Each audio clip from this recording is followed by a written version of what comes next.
My Father Goes to Court by Carlos Bulosan. There was once this poor family who lived somewhere in the island of Luzon. But after a sudden Philippine flood in 1918, they moved to town, leaving behind their farm after it was destroyed by the flood. In town, they have this very rich man neighbor whose house is so tall and big that it is always kept closed. Inside of that big house also lived the rich man's children, who seldom came out. Unlike these children from poor family, who were used to play outdoor, such as playing in the sun and swimming in the cool water of the river, then cheerfully wrestling with each other, that seemed to be always full of life. However, the rich family has servants that used to cook exquisite foods, such as chicken, ham and bacon, that the poor family can hardly afford. Then, every time the servants cooked, the poor family joyfully inhaled the scent of delicious food coming from the window of rich man's house so that they can enjoy their meal. Ayan, sige, magsiupo na kayo mga anak at magsisikain na tayo.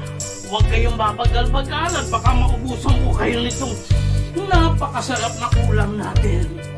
Imagine ninyo na yung naaamoy ninyo ang ulam natin at yak magkakasarapan tayo ng pagkain.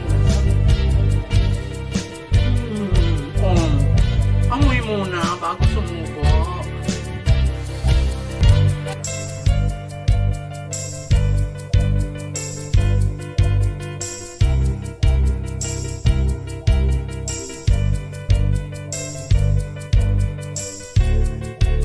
As time went on, the family continued to live a happy and healthy life despite of being poor. They are always full of laugh, even some of their neighbors joined them as they feel the contagious spirit of happiness from the poor family.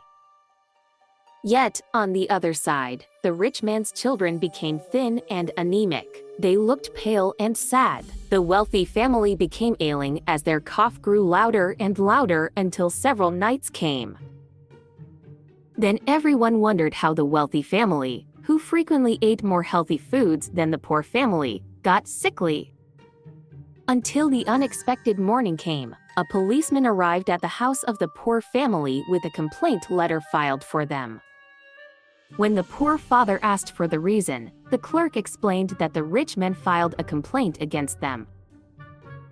The rich man claimed that they had been stealing the spirit of his wealth and food for years, which lead his children to be malnourished and unhealthy. Then the day for the court trial arrived. The poor family entered the courtroom early without any lawyer with them, unlike the rich family, who arrived late with their lawyer. The rich man's lawyer dashed and pointed to the defendant, asking, "Do you agree or do you disagree that you have been stealing the spirit of the complainant's wealth and food?" I do not.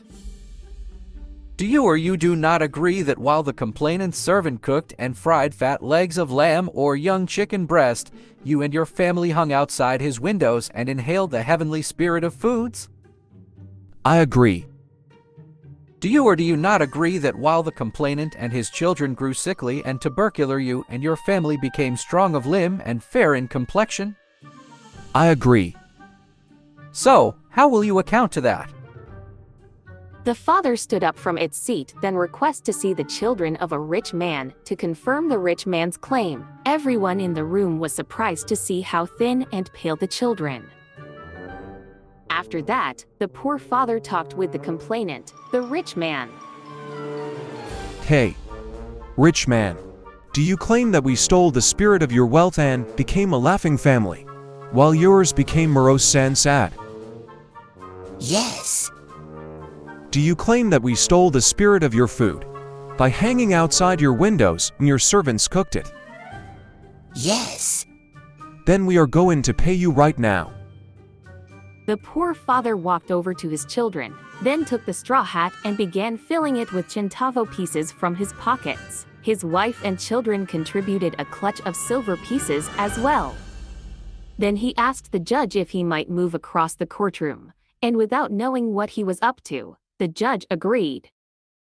When he got to the other side of the room, he started shaking the coins inside the straw hat, and everyone in the courtroom could hear the coins tingling. The spectators turned their faces toward the sound with wonder. The father came back and stood before the complainant. Did you hear it? Hear what? The spirit of the money when I shook this hat. Oh, of course, yes. Then you were paid. The rich man was left shocked and fell to the floor without a sound. Then the lawyer rushed to his aid. After of the shaking of coins incident, the judge pounded his gavel. Case dismissed. Therefore, the poor family was proven not guilty.